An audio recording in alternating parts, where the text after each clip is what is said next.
Good morning! So I'm back again in vlogging because hindi tayo masyadong busy today. And may work ako today. Yung work ko it's only 2 days. A week lang kasi it's summer vacation dito. Naglaga ako ng egg at ito muna ang almusal ko. Isang eggs muna bago tayo umalis at maghanap buhay. Kain tayong isa. It's salt.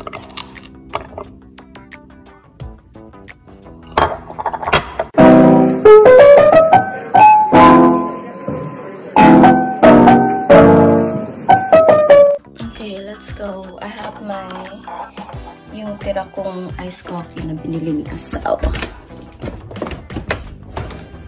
Then I have my lunch box here. Iinit ko na lang siya mamaya. Let's go!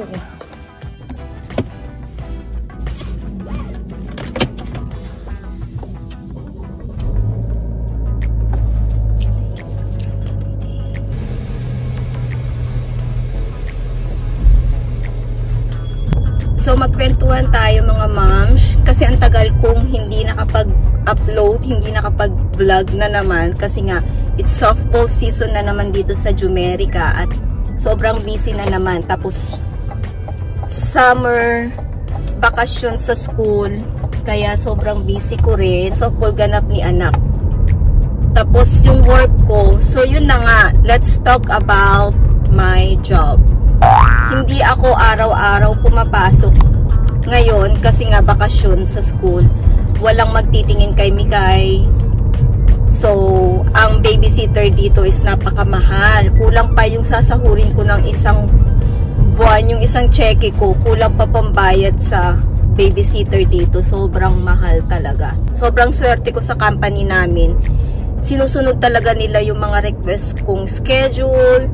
So, para lang meron akong schedule, at least kahit papano, nagpa-schedule ako ng 2 days a week. Ang pasok ko lang is Wednesday and Thursday. Yun lang yung available schedule ko kasi yun yung days na pwedeng mag-work si asawa sa bahay para siya yung mag-watch kay Mikay. Kasi ano niya yun, hindi niya busy day yun sa office kaya pwede siyang mag-work from home. Yun yung mga days na pwede lang ako makapag-work. Tapos, pag nag-work naman ako, is sinusulit ko. So, nag-start ako ng 8 hours akong nag-work. 8 to 4. Tapos, pag sobrang busy, nag-extend pa ako ng another 1 hour. Basta kaya ng katawan ko.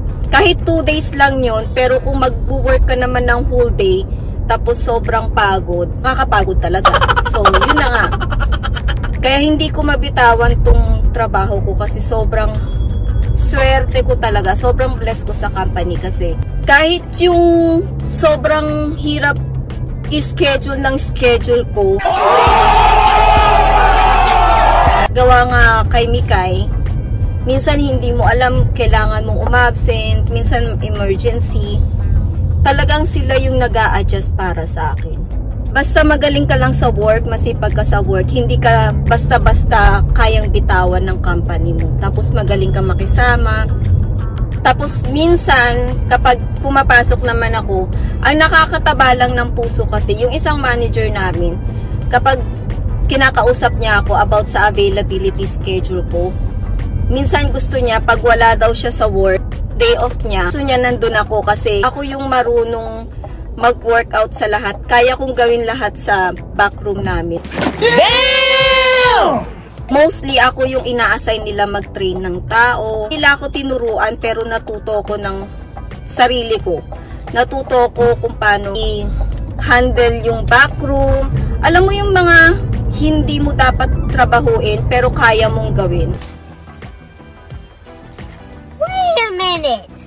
Who are you? Kaya nakakataba ng puso kapag sinasabi ng manager ko na gusto ko pag day off ko, ikaw yung nakaschedule ka kasi kaya ko daw i-handle lahat. Parang hindi ko kailangan ng ibang amo.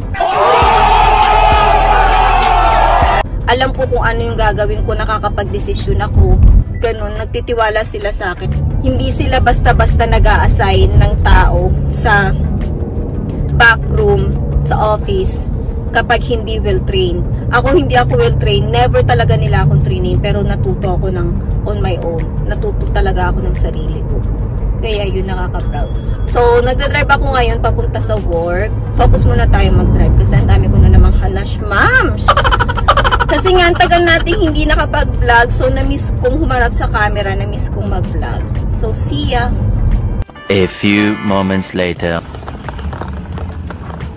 Dito na tayo sa work. Work. It's smart out and it's not like heavy-handed. So, just you and me? Just saying that. So, Oh, Yusel is here. Dito daw si Yusel.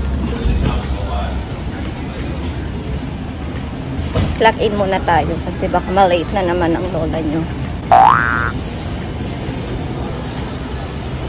Tingnan natin kung may mga sale for today's video.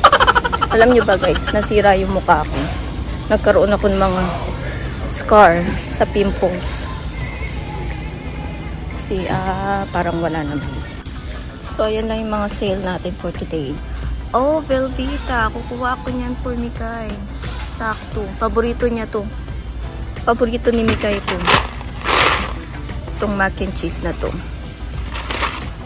Si Mikay mahilig ng expiration. So, expiration niya is October pa. Kaya, mamamakyaw tayo nito. Hindi naman pakyaw. Siguro mga 5. Bibila ko ng mga 5 pieces. Gusto niya tong Velveeta brand kesa sa dito.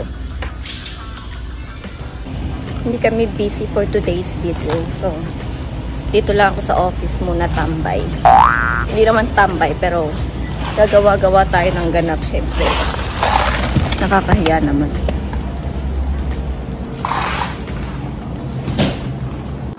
So, ito ang aming magulong table. Dito kinukuha yung mga orders. Tingnan nyo naman, guys. Certificate Selecting Excellence. Kami lang 3. Sure. Many months later. So, I'm home, guys. Hindi na ako nakapag-video kanina, nakapag-vlog kanina kasi sobrang naging busy. Tuman ako sa pizza. Binilhan ko si Mikay ng dinner niya. Ako hindi na ako magdi-dinner. Baka mag-gyosa na ako. Kasi ito na yung mga pinamili ko. Di ako masyadong namili kasi kanina pumunta sila asawa sa work. Yeah. So, excuse me naman sa Maggi's seasoning natin. Lagi kong bit-bit yan kasi pag nagla-lunch ako, gusto ko pinapatakan yung kanin ko. So, ito yung lunch box ko. So, we're home. Ayun si Mikay. Nandun si Mikay. Si asawa. Nilabas niya si Homer. Hi, Homer! Siya, yun si asawa. Hello!